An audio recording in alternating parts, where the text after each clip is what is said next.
Hello, friends, and welcome to the PrepWell podcast. I'm your host, Phil Black.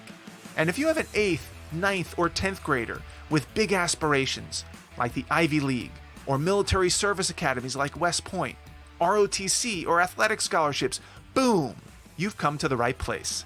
My specialty, my superpower, if you will, is preparing families for these competitive programs. I'll teach you what your child should do, when they should do it, and how you can help. So stick around and prepare to out-prepare. Hello, friends, and welcome back to the PrepWell podcast. Today, we're talking about yet another change in the college admissions process. This one having to do with standardized testing. Again. Specifically, many of you who've been following the news have seen that SAT subject tests, not the SAT, not yet at least, but SAT subject tests have been discontinued. In fact, if you try to register for one now, you will not be able to do so. It's been completely shut down. That's the first change. The second change is that the essay portion of the SAT, which has always been optional, is now being completely eliminated. So let's dig into what all this means. Number one, if you are signed up to take an SAT subject test, or SAT subject tests, many students take multiple tests in one sitting in the next few months. Number one, expect to get a full refund and expect not to take these tests. It's over. Now, I do believe that international students who've already registered for tests will still have the opportunity to take them in May and June, but domestically, no. So what does this mean for students? Well, like many things in life, there are some good things about this and some not so good things about this. And I'm sure everyone's first reaction, especially students, is yes, hallelujah, fewer tests to study for. This is awesome news. And by and large, I agree with that. I share that enthusiasm. And I like the idea of scaling back the number of standardized tests that are highly recommended at some of the more selective schools. However, that is not where the story ends. And before we jump into how this might specifically affect you, for good or for bad, I want to give a quick rundown on what the SAT subject tests are, or what they were, if you will. Because we have a lot of listeners with children in 7th grade and 8th grade and 9th grade and 10th grade, and they may not have ever even heard of SAT subject tests. And remember, PrepWell Academy is all about giving you a heads up on things well ahead of time so that you're in the know and so that you can make good decisions. Let's do a quick rundown on SAT subject tests. SAT subject tests were short, standardized tests, often called achievement tests, 60 minutes long, and multiple choice. And they were given in the standard subject areas like math, English, history, science, and foreign languages. And they were graded on a scale similar to an individual section on the SAT, where an 800 is the max score. And these tests were supposed to gauge a high school student's mastery of high school level comprehension at the end of a high school class. For example, a student taking U.S. history would normally take the U.S. history SAT subject test at the end of the year. Unlike AP exams, which test college-level understanding, SAT subject tests would test students on high school-level comprehension, not college level. And these tests were becoming less and less relevant over the years, meaning fewer and fewer colleges were strictly requiring that students take and submit these exam scores. In fact, before COVID, only a very small handful of colleges required these SAT subject tests as part of the application process, probably maybe 3 or 4 colleges. Most of the highly selective colleges would, quote, highly recommend that students take them, but it was not a requirement. When COVID hit, all colleges dropped any requirement, even a subtle wink-wink acknowledgement that the most competitive students would still submit them anyway. Everyone got a pass this year. Well, now it's official, and colleges don't have to hide their intentions. The tests will no longer be given, period. Now, if you're a junior and you've already taken a few SAT subject tests, you may or may not have the ability to show colleges the score that you got when you fill out your applications this summer. I would just check with each college that you're applying to and see what their policy is on that in a few months. Now, if you didn't do particularly well, then maybe this gives you cover not to submit the score. If you did do very well, then hopefully they will at least allow you to strut your stuff.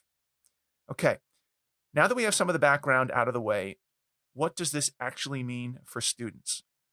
I'd like to start out with who gets harmed by this change. In my opinion, the students who get harmed the most by this change are the smart, highly academic, highly motivated students. Some might call them the brainiacs, who would normally study, prepare, and do very well on these exams, and who want to be competitive at the highly selective schools, especially if they're interested in engineering and math programs. Well, why is this the case? Because this ruling eliminates one of their potent pieces of evidence that they want to use to prove their case. Let me explain. I often use this analogy when I talk to my private PrepWellers, and of course, in the online PrepWell courses as well. When you're applying to college, it's as if you are an attorney and you're trying to prove your case. You're trying to prove to the judge and jury that you are a badass applicant, that you have the smarts and the motivation and the intellect and the horsepower to be a great addition to college XYZ campus. These students use strong SAT subject test scores as evidence to further prove their case. These students likely have great GPAs. Well, that's nice. So do tens of thousands of other students. They probably have strong SAT or ACT scores. Congratulations, take a number, get in line. There are plenty of other students with strong SAT and ACT scores. So they would use the SAT subject tests as evidence to separate themselves from other very bright students.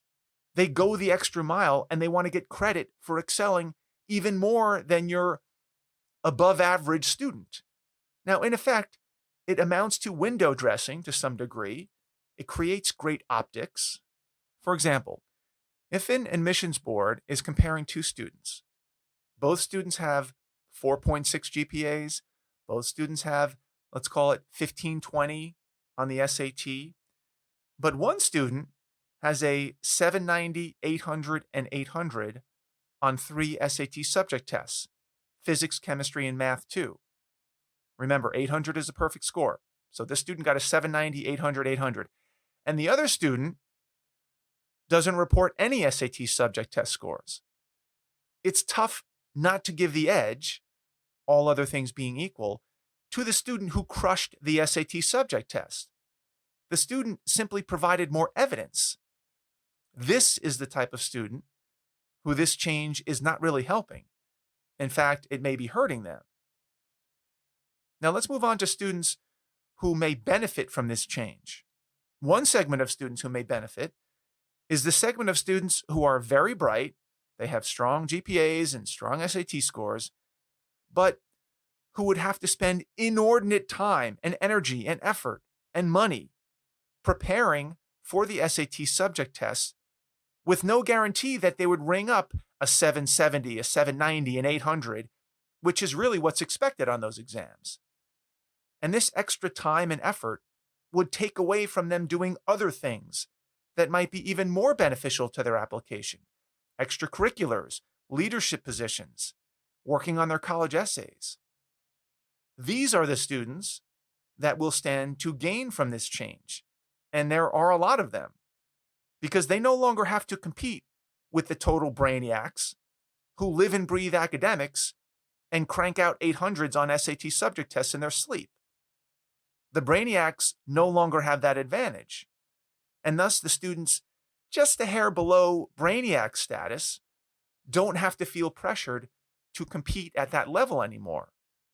Since no one can submit test scores, admissions officers have a harder time identifying the true brainiacs from the near brainiacs. And that confusion benefits the near brainiacs.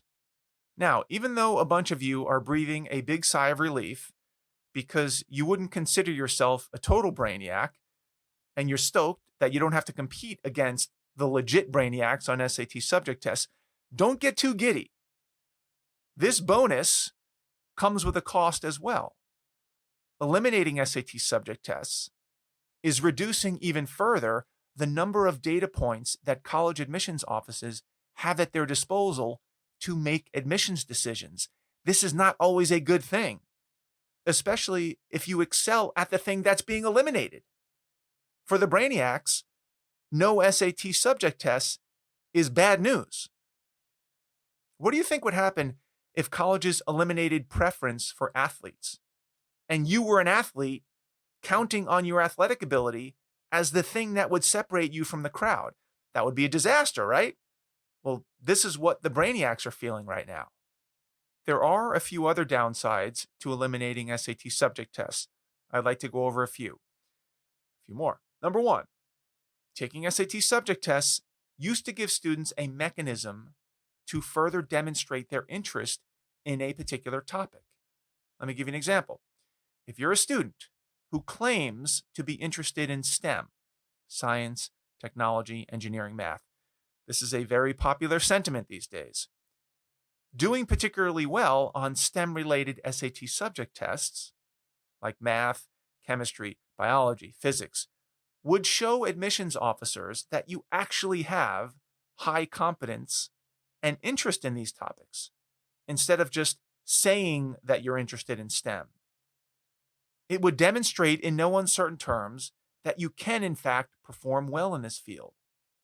It also provides a sort of cover for these STEM students who may not have done as well in English or history. They can point to the SAT subject test and say, yes, I know I got a few B's in English and history, but I'm not much of a humanities person. I much prefer STEM. See how I did on my STEM-related SAT subject tests? And they point to those exams. And the reverse also holds true. For the poets and the philosophers out there, it was nice to be able to show an 800 on your English literature SAT subject test to cover for the B you got in physics. This ability to demonstrate academic interest and high performance by choosing specific test subjects is now gone. Number two, by eliminating SAT subject tests, results on AP exams, advanced placement exams, begin to take on greater importance. Because remember, admissions officers are desperate for ways to differentiate among students. Each data point is like oxygen for admissions officers. And every time another data point gets eliminated, they panic and they start gasping for air. They start gasping for data. How will they make their decisions? Well, one way is to put different weights on the data points that are left behind. As of now, AP exams are still a thing, and thus will likely play a bigger role in the assessment of students. Again, this can be good or bad. It's good for the student that can handle the college level work and will score well on an AP exam. But what about the students who don't perform as well in these classes or on these exams for any number of reasons? What about the students who don't even have AP classes available at their high school? They're going to be compared even more starkly now against students who took 10 AP classes. Good luck with that. And I know that the admissions offices say that they don't hold it against any students without AP classes if they weren't available to them. But how can you separate these two types of students in terms of proven track records? At least when SAT subject tests were available, students from schools without AP programs could still prove their worth by scoring well on SAT subject tests. That option is now gone. Reason number three, in the same vein, eliminating SAT subject tests will put extra importance on extracurricular activities. Instead of letting your choice of SAT subject tests be a signal for what you're interested in, be it STEM or humanities, now a student's choice of extracurricular activities will have to pick up that slack. Now, that's not necessarily a bad thing, but once again, not every student has equal access to extracurricular activities that will demonstrate what they're interested in. They'll have to work a lot harder to prove that case. And of course, by eliminating another standardized test score opportunity, in this case SAT subject tests, more emphasis will likely land on SAT and ACT scores. Again, this can be good or bad depending on how you perform on these tests. The bottom line is this. Number one, if you're a brainiac, the elimination of SAT subject tests is not great news for you. It takes away a potent arrow from your evidentiary quiver. Number two, if you're a near brainiac who would have to move heaven and earth to get in the high 700s on the SAT subject test just to compete with the brainiacs, then this is probably a bonus for you. You've gotten back a lot of time that you would have spent studying for these exams. Number three, regardless of which camp you fall into, brainiac or near brainiac, it changes the landscape for both. More weight will be put on your SAT and ACT score and your AP exams, so adjust accordingly. It will put more significance on what extracurricular activities you choose to pursue, so adjust accordingly. And it eliminates a signaling device that students would often point to prove that they're interested in a particular field of study. And number four, it also puts extra burden on the admissions officers who have to make very difficult decisions with a shrinking set of evidence. And before I go, I don't want to forget about the dropping of the essay section of the SAT. In my opinion, this is not a huge game changer. It's been optional for many schools for many years, and I think eliminating it is not that big a deal. Part of this, if I want to be cynical, is an effort by the College Board to pre-position themselves for a smooth transition to computer-based, maybe even at-home computer-based testing, and eliminating this handwritten essay section will make this transition a lot easier. It's also a lot cheaper to administrate a test with no written section. You don't have to hire all of the graders. It also takes a lot less time to grade tests with no written section. However, even though on the surface students are praising this change, this development also may have unintended consequences. You see, colleges are suspicious of students' writing skills, and for good reason, in my opinion. They can't rely on grades in English class to signal that a student is a proficient writer. And if you don't believe me, I would ask your son or daughter for a writing sample of an English class that they got an A in, and you check out their writing and you decide whether it's A-level work. These colleges also can't necessarily rely on a student's college essays to show writing proficiency, because plenty of students have a lot of outside help on these college essays. And now, by eliminating the essay from the SAT, colleges aren't seeing any contemporaneous writing samples at all. Now, my prediction is that more and more schools will move in the direction of Princeton, who requires students to submit a graded writing sample as part of the application process. You have to upload it into your application. That way, they get at least some idea of an actual piece of writing that was graded by a teacher and submitted for a grade. I think this is probably a good idea. So for all you students out there, start paying more attention to your English writing assignments, because you may very soon need to produce one as part of your college application. You heard it here first. Okay, let's wrap things up. Both of these developments are all the more reason to get your ducks in a row early so that you can make the adjustments necessary to deal with these changing times when it matters most. And that's what PrepWell Academy is all about. Our weekly videos give you timely guidance on what you should be doing so that there are no regrets when it's time to fill out those college applications. So if you are not yet enrolled and you're a freshman or a sophomore, please enroll now. We don't open registration for juniors and seniors because by then, in our estimation, the die has already been cast. My job is to help you in the process early so that you are set up for success when it matters most, which is usually later. And with the college admissions process in complete upheaval these days, there is no better time to get up-to-the-minute advice and guidance than now. That's all I've got for you today, folks. Thank you for tuning in. Thank you for your support. If you know a parent with an 8th grader, 9th grader, 10th grader, 11th grader, please share this episode with them. You can do that by finding that small box with the tiny arrow pointing up. That's the share button. Click that button, text your friend the link to this episode, put a little note in there from you recommending that they give it a listen. If you have questions, comments, an idea for an upcoming episode, please reach out to me by email, DM me on Instagram, check out our blog, Facebook, connect with me on LinkedIn. I would love to hear from you. Until next week, goodbye, good luck, and never stop preparing.